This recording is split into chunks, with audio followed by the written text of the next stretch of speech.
તો આ રીતના તમે દરરોજનું દરરોજ કરશો તો વાંધો નહીં આવે. જો મેં કેટલું બધું લખ્યું છે, આ રીતના લખીને મહેનત કરશો તો તમને યાદ બહુ સારું રહેશે. અને હેલો મિત્રો, કેમ છો? તો સ્વાગત છે તમારા બધાનું મારા નવા વિડીયોમાં. તો આજના વિડીયોમાં આપણે વાત કરીએ કે ઇતિહાસ ભૂગોળ વારસોની તૈયારી કેવી રીતે કરવી જોઈએ. ઇતિહાસ ભૂગોળ વારસો એ 50 માર્ક્સનો છે કોન્સ્ટેબલમાં, તો વધારે માર્ક્સ લાવવા જરૂરી છે. એટલા માટે આપણે શું કરીશું કે ઇતિહાસ ભૂગોળ અને વારસો છે એને આપણે એક ડિવાઈડ કરીશું અને એને લખવાની કેવી રીતે કરવાની, એના આઈએમપી ટોપિક કયા છે અને કેવી રીતના બુકમાં તૈયારી કરવી જોઈએ અને નોટ્સ બનાવવી જોઈએ કે ના બનાવવી જોઈએ, એ બધું આજના વિડીયોમાં કવર કરી લઈશું. તો વિડીયો સ્કીપ કર્યા વગર આખો વિડીયો જોશો તો તમને 50 માર્ક્સમાં હેલ્પફુલ થશે અને તમે તૈયારી કેવી રીતે કરવી જોઈએ એમના ઉપર આપણે આ વિડીયો બનાવે છે. તો ચલો વિડીયો શરૂ કરીએ. તો મારી જોડે ઇતિહાસની બુક છે, આ વારસાની બુક છે અને આ ભૂગોળની બુક છે. ભૂગોળની આ યુવાની છે કલરિંગ વાળી, એ બુક છે, બરાબર. તો આજે આપણે જોઈએ કે વારસો, ઇતિહાસ અને ભૂગોળ કેવી રીતે કરવું જોઈએ. 50 માર્ક્સ છે એના કવર કેવી રીતે કરવા જોઈએ. આપણે પહેલા જોઈએ સિલેબસ કેવું છે. તો સિલેબસમાં શું આપેલું છે, ઇતિહાસમાં કયા કયા છે એ બધા ટોપિક જોઈએ, જેમ કે સિંધુકીની સભ્યતા, વૈદિક યુગ, જૈન ધર્મ, બૌદ્ધ ધર્મ, કેવી રીતે વાંચવું જોઈએ આજના વિડીયોમાં આપણે બધું કવર કરી લઈએ. તો ટોટલ 12 ટોપિક છે, બરાબર. તો એ 12 ટોપિક કવર કરવાના છે. ભૂગોળના ટોપિક કવર કરવાના છે, જેમાં મેં બધું લખ્યું છે. આમાં જો આ પહેલું છે એ આપણી જે પાઠ્યપુસ્તકની બુક છે એમાંથી કવર થઈ જશે, બરાબર. જે સામાન્ય ભૂગોળ છે, સૂર્યમંડળના ભાગરૂપે પૃથ્વીની ગતિ, એ બધું પાઠ્યપુસ્તક છે એમાંથી કવર થઈ જાય છે. 6 થી 12ની બુક વાંચશો તમે, એમાં ઓલમોસ્ટ કવર થઈ જાય છે. પછી ભૌતિક ભૂગોળ છે એ મેં અહીંયા લખ્યું છે, જોઈ શકો છો તમે. મુખ્ય પ્રાકૃતિક વિભાગો, જેમાં ચેપ્ટર પહેલું બીજું જે મારી જોડે આ બુક છે એમાં ઓલમોસ્ટ કવર થઈ જાય છે બધું. જુઓ, ભારતના સામાન્ય પરિચય, એમાં ભારતના ભૂપૃષ્ઠ, એ રીતે બધું કવર થઈ જાય છે. આમાં મુખ્ય પ્રાકૃતિક વિભાગો, ભૂકંપ, ભૂસ્ખલન, ચક્રવાત, પૂર, એ બધા ચેપ્ટર 26, બરાબર. વિવિધ આબોહવા ચેપ્ટર 6, કુદરતી વનસ્પતિ, રાષ્ટ્રીય ઉદ્યાન અને અભયારણ્ય ચેપ્ટર 7, પછી જમીન અને પ્રકાશ ચેપ્ટર 5, ખડકો અને ખનિજો ચેપ્ટર 12. આ રીતના મેં બધું કવર કર્યું છે, બધું લખ્યું છે. સામાજિક ભૂગોળ છે એ ક્યાંથી કવર થાય, વસ્તી વિતરણ, વસ્તી ઘનતા, વૃદ્ધિ, એ બધું ચેપ્ટર 18માં આવી જાય છે. જનજાતિ છે 19માં આવી જાય છે અને નૃજાતિ છે એ 19માં ચેપ્ટરમાં આવી જાય છે અને પાસેકે સમૂહ એ 18માં ચેપ્ટરમાં આવી જાય છે. એ જ રીતે અહીંયા જોઈ શકીએ આપણે કે આર્થિક ભૂગોળ છે એ અર્થતંત્રના મુખ્ય વિભાગમાં ચેપ્ટર 8, 9, 10, 11, 12, 9, 10, 11માં કવર થઈ જાય છે આખું આમ. અને ચેપ્ટર 14માં ખનિજની એ બધું આવી જાય છે. અને કરંટ રિલેટેડ પણ છે, વર્તમાન પ્રવાહ એટલે કરંટ રિલેટેડ, અને વિશ્વની ભૂગોળ પણ કરંટ રિલેટેડ આપશે. પછી એટલું ધ્યાન રાખો, સાંસ્કૃતિક વારસોમાં શું કરવાનું છે. સાંસ્કૃતિક વારસામાં જે આ ઉપરના 2 આપ્યા છે ટોપિક, એ ભારતના રિલેટેડ છે અને નીચેના 3, 4, 5, 6, 7 એ બધા ગુજરાતના રિલેટેડ છે. તો ગુજરાતનું વધારે વેટેજ છે એટલે ગુજરાતનું ખાસ કરજો, જેમાં તહેવારો, મેળાઓ, પોશાકો, પુસ્તકાલયો, ગ્રંથાલયો, નાટ્યકારો, એ બધું તીર્થ સ્થળો અને પર્યટન સ્થળો. આ મેં મારી નોટ્સમાં જેટલું આટલું ગુજરાતના રિલેટેડ છે એ નોટ્સ મેં મૂકી દીધી છે આપણે ટેલિગ્રામમાં, જોઈ લેજો એકવાર ટેલિગ્રામમાં. બીજું કંઈ ખાસ છે નહીં. આ 3 સબ્જેક્ટ છે આપણે કેવી રીતે કરવા જોઈએ. જો હું કેવી રીતે કરું છું એટલું ધ્યાન રાખો કે પહેલા આપણે ઇતિહાસની વાત કરીએ. તો ઇતિહાસમાં શું કરવાનું છે, જેમ કે મારી જોડે આ ઇતિહાસની બુક છે, તો હવે ઇતિહાસમાં મારી જોડે ટોપિક પડ્યા છે. સિલેબસ જોઈ લીધો મેં. સિલેબસ જોયા પછી આપણે ટોપિક ચેક કરી લીધા અને ટોપિકમાં આપણે જોઈશું કે ટોપિક કેવી રીતના કરવા જોઈએ. હવે ત્રીજું ચેપ્ટરથી ચાલુ થાય છે સિંધુકીની સભ્યતા, બરાબર. તો આપણે જોઈએ કે કેવી રીતના વાંચવું જોઈએ. હવે શરૂઆત ક્યાંથી થાય છે બુકમાં, પ્રાચીન ભારતનો ઇતિહાસ અને જાણવા સ્ત્રોતો. પછી અહીંયા બધું અલગ અલગ રીતે આપેલું છે. ભારતનું પ્રાગ ઐતિહાસિક કાળ, એ બધા એવું કહેતા હોય કે બુક લીધી તો હવે બધું વાંચવું જોઈએ. એ બધું વાંચવું ના જોઈએ. જેટલા ટોપિક આપે છે ત્યાંથી શરૂ કરવું જોઈએ. ત્રીજા ચેપ્ટરથી આપણે સિલેબસ ચાલુ થાય છે સિંધુકીની સભ્યતા. તો સિંધુકીની સભ્યતામાં શું શું આવે છે બધું તૈયાર કરવાનું છે. મોહેંજો-દડો, લોથલ, ચાનું દડો, કાલિબંગ, ધોળાસુ, કોટલા, બધા આવી જાય છે, આમાં કવર થઈ જાય છે. તો આપણે જોઈએ કે મોહેંજો-દડો કેવી રીતે વાંચવું જોઈએ. હવે આપણે એમ સમજતા હોય કે આપણે તૈયારી કેવી રીતે કરવી જોઈએ.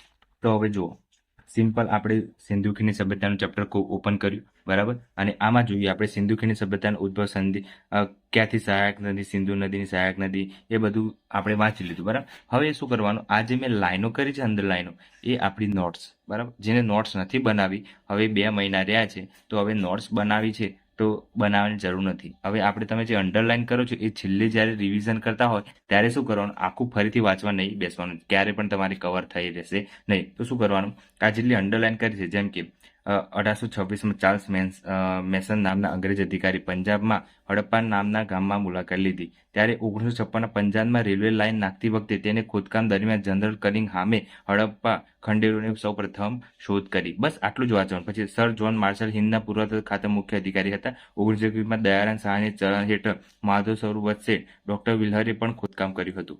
આ સભ્યતા બીજા મહત્વના કેન્દ્ર મોહેંજો-દડો શોધાય જે રખાલદેવ બેનર્જી 1922માં શોધ્યું. પછી ઇજિપ્ત અને મેસોપોટેમિયા સભ્ય જેવી જ છે. ત્યારબાદ મોટેરાન ઉત્ખનન. એ બધું જેટલું છે એટલું અંડરલાઈન કરેલું છે એટલું જ વાંચવાનું. એટલે આપણે જે ઓલમોસ્ટ છે એ મેન પોઈન્ટ જ કવર કરવાના. વધારે બધું ડિટેલમાં વાંચવાની જરૂર નહીં. કાર્બન 14ના આધારે ચેક કરી શકાય છે. એ રીતના આ રીતના સિંધુ ખંડના વિસ્તારો કયા કયા હતા, પંજાબનું હડપ્પા, સિંધુનું મોહેંજો-દડો, એ રીતના બધા અલગ અલગ છે. પછી અહીંયાથી ચાલુ થાય છે સિંધુ ખંડ સભ્યતાના મહત્વના સ્થળો. હડપ્પા તો 1921. પછી રાજનદી કે દયારામ શાહની, પછી જ્હોન માર્શલ અને કર્નલ મેકેલેન દ્વારા, બરાબર. અને વર્ષ યાદ રાખવાનું. બસ આટલું જ કરવાનું છે. બીજું કઈ જો હડપ્પા કયા વર્ષે શોધાયું 1921માં, કઈ નદીના કિનારે અને કયા જિલ્લામાં, મોન્ટગોમરી જિલ્લો, બરાબર. પંજાબના મોન્ટગોમરી જિલ્લો. અને કોણે શોધ કરી, દયારામ શાહે. અને ઉત્ખનન કોને કર્યું, ઉત્ખનન યાદ નહીં રાખો તો પણ વાંધો નહીં, પણ આટલું 3 છે એ ખાસ ધ્યાન રાખવાનું કે વર્ષ, સ્થળ અને શોધક બધામાં એ ખાસ ધોરણ. પછી આ ડિટેલ છે, ડિટેલમાં શું શું મળ્યું હતું એ ખાસ જોવાનું કે દળવાની ઘંટી મળી હતી, ઘઉંના પૂતરામાં જવના નમૂના મળ્યા હતા, પછી અનાજનો કોઠાના દરવાજા ઉત્તર દિશામાં નદી તરફ હતો. એ બધું ખાસ જોઈ લેવાનું. એ રીતના તૈયારી કરશો તો તમારે આ વાંધો નહીં આવે ઇતિહાસમાં. અને આ જેટલા અંડરલાઈન કર્યા છે એટલું જ વાંચવાનું, બહુ વધારે વાંચવાનું નહીં. એટલે આ રીતના તૈયારી કરશો પછી શું કરવાનું છે, ઇતિહાસ પૂરું થઈ જાય પછી આ ચેપ્ટર પૂરું થઈ ગયું. એ ચેપ્ટરના પાછળના એક્ઝેક્ટ પ્રશ્નો આપેલા છે, અગાઉ પૂછાયેલા પ્રશ્નો. આ ખાસ કરી દેવાના, કેમ કે આમાં કેવા પ્રશ્નો પૂછાય છે એ આપણને ખ્યાલ આવે. એટલે આ બધા પ્રશ્નો છે ખાસ કરી દેવાના. અને પછી મહાવરાવાળા જે પ્રશ્નો છે એ સૌથી સારામાં સારા કહેવાય ને તો આ છે મહાવરાવાળા. કેમ કે આમાંથી બેઠા પ્રશ્નો અડધા આવે છે, કેમ કે આ વિધાનવાળા પ્રશ્નો છે બહુ ખતરનાક પ્રશ્નો છે. એટલે મસ્ત રીતે સમજાયેલા છે. અને આ પ્રશ્નો પાક્કા કરી દેવાના. 14 છે એક ચેપ્ટરના, બધામાં ઓલમોસ્ટ 14-15 હોય તે ખાસ કરી દેવાના, બરાબર. તો આટલું ઇતિહાસમાં આવી રીતના તૈયારી કરશો તો વાંધો આવશે નહીં. હવે આપણે વાત કરીએ વારસાની. વારસામાં શું કરવાનું છે, વારસામાં પણ સિમ્પલ એવી રીતે જ આપણે ફોલો કરીશું કે જે રીતના આ જો અહીંયા મેં લખેલું છે આખું પીએસઆઈમાં આખું કરવાનું, પીએસઆઈમાં આખું કરવાનું, શોધવાનું બુકમાંથી પીએસઆઈ, બરાબર. આ બધું છે એ પીએસઆઈ માટે છે. તો આખી આ બુક છે એ કરવાની જરૂર નથી. આમાં આપણને જેટલું લાગે એટલા ચેપ્ટર કરવાના છે. મેં આઈએમપી કીધા છે એટલા કરી દેવાના. આઈએમપી જો આ જેટલા છે આઈએમપી એ બધા હમણાં થોડી વારમાં બતાવું કે કયા કયા ચેપ્ટર કરવાના છે. એટલે એટલું કરી દેશો તો પણ વાંધો નહીં આવે. તો આમાં પણ આ રીતના જે યલોમાં છે ખાસ કરી દેવાનું. આ યલોમાં છે એ ખાસ કરી દેવાનું. વારસામાં બહુ વધારે જવાની મારી નોટ્સ છે એ વાંચી લેજો. પછી ભૂગોળમાં બધાને બહુ પ્રોબ્લેમ હોય છે. ભૂગોળમાં છે એ નદી તંત્ર નથી કરવાનું, બરાબર, બાકી બધું કરવાનું છે. તો ભૂગોળમાં પણ એ રીતના જે અંડરલાઈન કરી દેશો તો પણ વાંધો આવશે. ને તમારી જોડે કઈ બુક છે મને ખબર નથી, પણ મારી જોડે આ બુક છે એમાં ઓલમોસ્ટ બધું કવર થઈ જાય છે. બહુ સારી બુક છે આ. અને તમારે લાવી હોય તો લિંક નીચે મૂકી દઈશું, તો આપણે ત્યાંથી તમે મંગાવી શકો છો. બધા ઘાટ આવી જાય છે, બનિયાલ ઘાટ, બારાલાચાલા ઘાટ, પીરપંજાલ ઘાટ, બધું આમાં કવર થઈ જાય છે. અને આ પ્રશ્નો તો ખાસ કરી દેવાના, આમાંથી બહુ પૂછાતું હોય છે વારંવાર, બરાબર. તો આવી રીતનું છે બધું. હવે આપણે જોઈએ કે આઈએમપી ટોપિક મેં નીકાળ્યા છે એ તમે આ કરી દેજો, બરાબર. એટલે તમને વાંધો નહીં આવે. ઇતિહાસમાં શું કરવાનું છે, સિંધુ સંસ્કૃતિ બધું ખાસ કરી દેવાનું છે. મૌર્ય વંશ ખાસ કરી દેવાનું. જૈન ધર્મ, બૌદ્ધ ધર્મ આઈએમપી છે. વિદેશી યાત્રાળુ ક્રમમાં આઈએમપી છે. વિદેશી ક્રાંતિકારીઓ કરી દેવાના. રાજાઓ ક્રમમાં ગોઠવવાના. ચંદ્રગુપ્ત મૌર્ય, નંદવંશ, સરદાર પટેલ વિશે, ગાંધીજી વિશે કરી દેવાનું. સંસ્થા અને સ્થાપક જેમ કે રામકૃષ્ણ મિશન કોણે કરી હતી, વિવેકાનંદે, એ રીતના સંસ્થાને સ્થાપક કરી દેવાના. પછી વેદો વિશે ખાસ કરવાનું છે. મહાજનપદ અને રાજધાની કરવાની છે. વનરાજ ચાવડા, સોલંકી વંશ 1857 વિપ્લવ કરવાનું છે. અને પછી સાતવાહન વંશ કરવાનો છે. દક્ષિણના રાજાઓ આઈએમપી છે. સત્યાગ્રહો કરવાના છે. અને યુરોપિયન પ્રજાક્રમમાં કરવાના છે. અને મુગલ કાળ ખાસ કરવાનો છે, બરાબર. તો આટલું ઇતિહાસમાં કરશો તો તમે વાંધો નહીં આવે. જેટલા અત્યારે તૈયારી કરે છે એમના માટે છે આ બધા ટોપિકો, બરાબર. જેને બાકી છે બધું ઓલમોસ્ટ એના માટે છે. રિવિઝન કરવા માટે આ ટોપિકો ખાસ જરૂરી છે. હવે આપણે જોઈએ કે સાંસ્કૃતિક વારસામાં શું કરવું જોઈએ પીએસઆઈ કોન્સ્ટેબલ માટે. પીઆઈ, ડીઓએસ, એસટીઆઈ અને કોન્સ્ટેબલ અગાઉની એક્ઝામમાં જોઈ અને આપણે આઈએમપી ટોપિક કાઢ્યા છે. આદિવાસી જનજાતિઓ તહેવારો, મેળાઓ, પોશાક, ધાર્મિક વિધિઓ કરવાની ખાસ. ગુજરાતી સાહિત્ય, સાહિત્યકારો અને રચનાઓ, સંસ્થાઓ કરવાની. એટલું કરશો નહીં તો વાંધો નહીં આવે સાહિત્યકારો, બાકી બધું સંસ્થાઓ ખાસ કરી દેજો. ગુજરાતના 30 સ્થળો ખાસ કરી દેજો. ગુજરાતના મેળાઓ કરી દેજો. ગુજરાતના સંગ્રહાલયો, પુસ્તકાલયો ખાસ કરી દેજો. ગુજરાતના પર્યટન સ્થળો, ગરબા, નૃત્યો, વાવ, ભગવાનના વાહનો જેમ કે લક્ષ્મી માતાનું ઘુવડ છે, મેલડી માતાનો બકરો છે, પછી રોકલી માનું કાચબો છે અને વિહત માનું વરુ છે. એવી રીતના પવિત્ર ધામ 4 કયા કયા છે એ યાદ રાખવાને. હેરિટેજ વિલેજ કરી દેવાના. ગુફાઓ, ગુજરાતની ખાસ કરી દેવાનું, ગુજરાતના યુનેસ્કો વિશ્વ ધરોહરના સ્થળો કરી દેવાના અને દક્ષિણ ભારતીય શૈલીઓ ખાસ કરી દેવાના.